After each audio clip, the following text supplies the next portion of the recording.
Good afternoon everyone. Today I am going to explain you further the sources from which we get period of transition, means the period of modern history, and sources are divided into two parts, primary and the secondary source.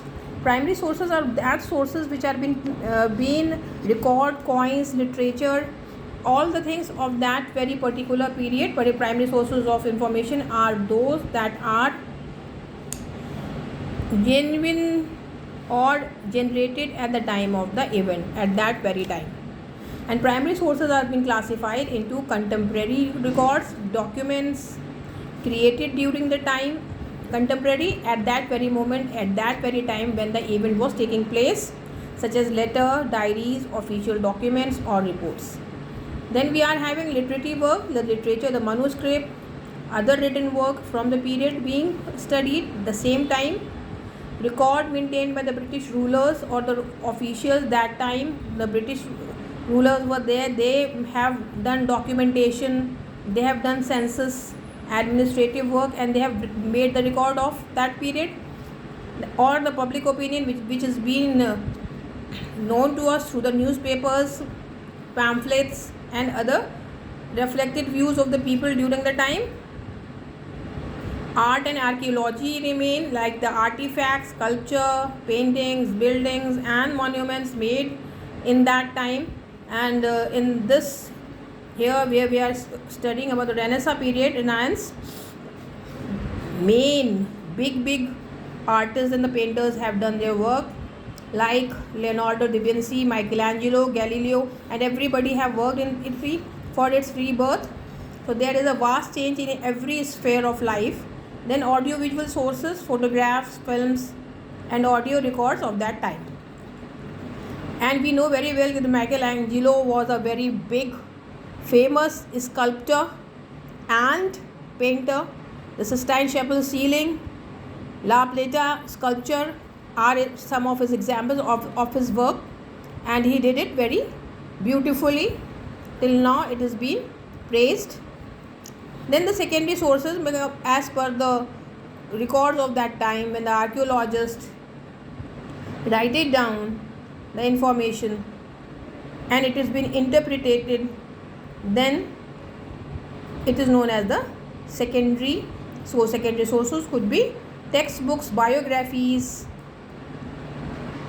magazines, newspapers and movies about the historical events. Now we come on to transition from medieval to modern.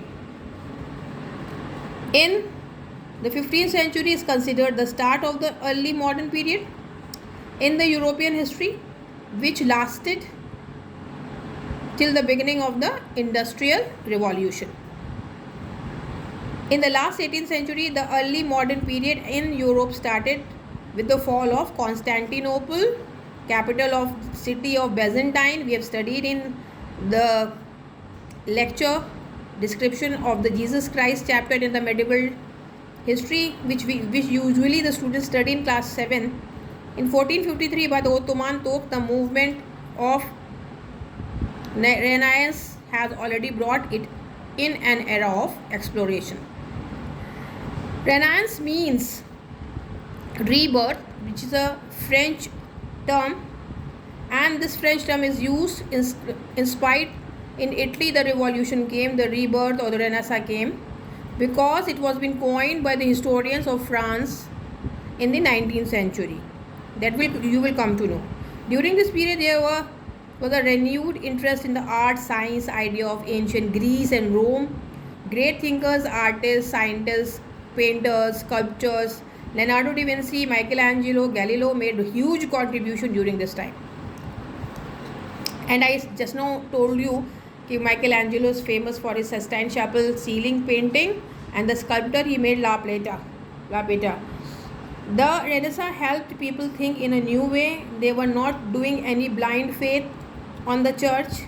They were reading the books in their common language, because this is the period Jonathan Gutenberg also give discovery of printing press, which make books publishing easy and cheap.